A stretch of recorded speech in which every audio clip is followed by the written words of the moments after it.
Hello दोस्तों। आज हम कंप्यूटर फंडामेंटल पे बहुत ही महत्वपूर्ण प्रश्न लाया हूँ, जो प्रत्येक प्रश्न का 4 विकल्प हैं। एक विकल्प इसमें से करेक्ट होगा। यह बेसिक कंप्यूटर फंडामेंटल का प्रश्न है और इस प्रश्न का उत्तर भी आपको देखने को मिलेगा। तो आइए सबसे पहले हम प्रश्न चालू करते हैं दोस्तों।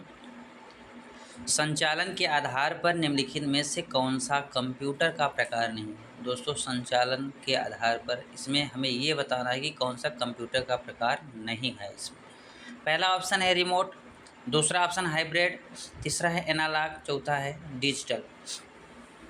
दोस्तों, रिमोट कंप्यूटर का कोई प्रकार नहीं होता है, पहला नंबर।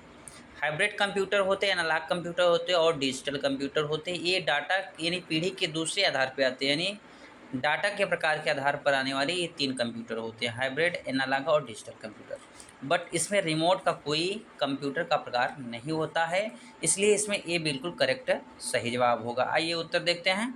बिल्कुल ये सही जवाब है। संचालन के आधार पर मूल रूप से कंप्यूटर 3 प्रकार के होते हैं, एनालॉग, डिजिटल और हाइब्रिड। मैंने आपको बताया। दूसरा प्रश्न है दोस्तों, रिमोट कंप्यूटर निरंतर मानों की श्रेणी पर कार्य करते हैं, सत्य है या दूसरा असत्य है?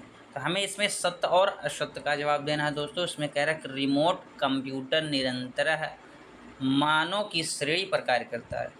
इसमें आपको बताना सत्य है सत्य। आइए हम देखते हैं। बिल्कुल करेक्ट सही जवाब बी होता है, क्योंकि एनालॉग कंप्यूटर कंप्यूटिंग डिवाइस होता है जो मूलों की निरंतर सीमा पर कार्य करता है।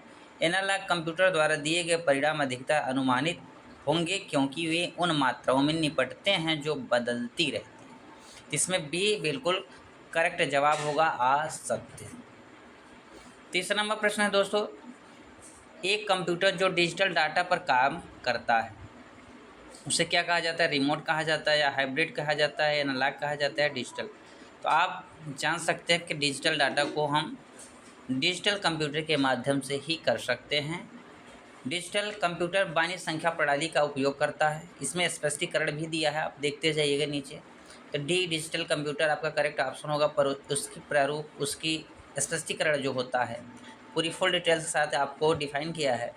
डिजिटल कंप्यूटर बाइनरी संख्या प्रणाली का उपयोग करता है, जिसमें केवल 2 अंक होते हैं, 0 और 1 होते हैं। प्रत्येक को बिट कहा जाता है, यानी ए 0 और 1 क्या होते हैं? एक बिट होते हैं। डी ऑप्शन बिल्कुल करेक्ट है, सही जवाब है दोस्तों। चौथा नंबर प्रश्न है, इस प्रकार के कंप्यूटर का उपयोग अधिकतर स्वचालित संचालन के लिए किया जाता है। पहले रिमोट, दूसरा हाइब्रिड, तीसरा एनालॉग, चौथा डिजिटल। दोस्तों, हमें ये बताना है कि जो कंप्यूटर का प्रकार है, कंप्यूटर का उपयोग अधिकतर स्वचालित संचालन किस में किया जाता है? बिल्कुल बी ऑप्शन करेक्ट होगा, हाइब्रिड में। इसकी स्पष्टीकरण क्या है दोस्तों? हाइब्रिड कंप्यूटर का उपयोग ज़्यादातर जटिल मतलब कठिन कार्यों के लिए, जटिल मतलब कठिन कार्यों के लिए या जटिल भौतिक प्रक्रियाओं और मशीनों के स्वचालित संचालन के लिए किया जाता है। इसमें बी ऑप्शन बिल्कुल करेक्ट है, सही जवाब। पाँचवा नंबर प्रश्न है दोस्तों, का उपयोग वैश्विक मौसम पूर्वानुमान जैसे जटिल अनुप्रयोगों को हल करने के लिए किया जाता है। जैसे इसमें कौन सा कंप्यूटर का यूज होगा दोस्तों? जो हमारे ताप, दाब, वायु, मौसम सभी चीज़ों के बारे में जटिल से जटिल कार्यों को कम समय में हल करने के लिए प्रयोग करता है। तो सबसे पहला है सुपर कंप्यूटर, दूसरा है सार्वजनिक कंप्यूटर, तीसरा है मोबाइल कंप्यूटर, चौथा है हाइब्रिड कंप्यूटर। दोस्तों, आप सभी को पता होगा कि सुपर कंप्यूटर से बड़ा कोई कंप्यूटर नहीं होता। सबसे बड़ा, सबसे भारी, सबसे महंगा, सबसे तेज़ चलने वाले कंप्यूटर का नाम सुपर कंप्यूटर होता है। आप देख सकते हैं ये बिल्कुल उत्तर सही है। इसके स्पष्टीकरण में कहा गया है कि सुपर कंप्यूटर का उपयोग जटिल अनुप्रयोगों जैसे वैश्विक मौसम पूर्वानुमान, ग्राफिक चित्र बनाना, डिजाइनिंग और प्रशिक्षण, आंतरिक अन्वेषण आदि में भी किया जाता है। ये बिल्कुल करेक्ट है, सही जवाब होगा सुपर कंप्यूटर। दोस्तों, छठवां नंबर प्रश्न है कि आविष्कार में बहुत सस्ते माइक्रो कंप्यूटर को जन्म दिया। इसमें कौन सा ऐसा कंप्यूटर है जो बहुत ही सस्ते माइक्रो कंप्यूटर को जन्म दिया? पहला मेन फ्रेम, दूसरा माइक्रो कंप्यूटर, तीसरा माइक्रो प्रोसेसर, चौथा पीडीए। दोस्तों, आप देख सकते हैं कि इसमें सी ऑप्शन बिल्कुल करेक्ट ऑप्शन होगा कि माइक्रो प्रोसेसर के आविष्कार ने बहुत सस्ते माइक्रो कंप्यूटर को जन्म दिया है। सी ऑप्शन बिल्कुल करेक्ट है, सही हो। अब माइक्रो प्रोसेसर स्पष्टीकरण क्या है? जिसे सिंगल चिप यानी सीपीयू कहा जाता है। माइक्रो प्रोसेसर का होता है, सीपीयू के रूप में कहा जाता है। इसका आविष्कार बहुत सस्ते माइक्रो कंप्यूटर को जन्म दिया गया था। सी ऑप्शन बिल्कुल करेक्ट होगा दोस्तों। 7वां नंबर प्रश्न है आपका, वे बैटरी पर कार्य कर सकते हैं और इसलिए यात्रियों के बीच बहुत लोकप्रिय होते हैं। ऐसा क्या है जो बैटरी से चलते हैं दोस्तों? मेन फ्रेम कंप्यूटर आप ऑलरेडी जानते हैं कि लाइट से होता है, ये बैटरी का इसमें उपयोग नहीं किया जाता, इसलिए ये नहीं होगा। लैपटॉप में दोस्तों आपको पता होगा बैटरी ऑलरेडी लगती है, हमारा डायरेक्ट करंट से कनेक्शन हटा दिया जाए और इसमें बैटरी होता है और चार्जिंग होता है, तो हम इसका उपयोग कर सकते हैं, बैटरी का कार्य कर सकते हैं। और तीसरा ऑप्शन है माइक्रो प्रोसेसर या सीपीयू, इसमें भी दोस्तों करंट की आवश्यकता होती है प्रेजेंट टाइम के।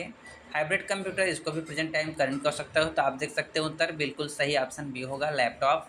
लैपटॉप बैटरी पर चल सकते हैं और इसलिए यात्रियों के बीच बहुत लोकप्रिय होते हैं। जब उपयोग में नहीं होता तो स्क्रीन कीबोर्ड पर मुड़ जाती है।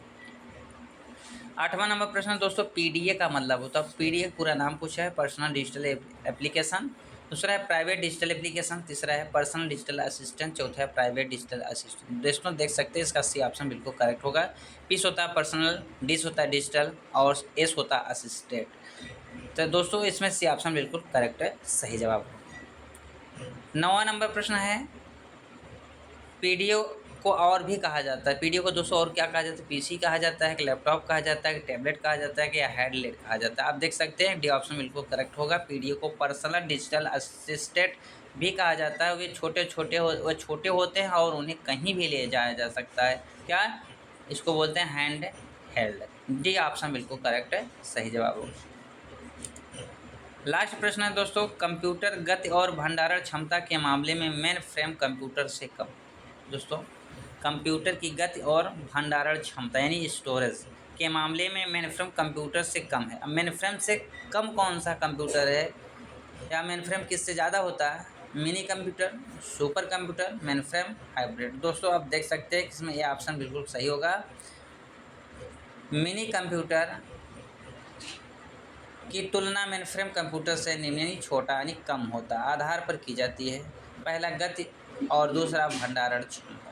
दोस्तों ये हमारा 10 इम्पॉर्टेंट प्रश्न है।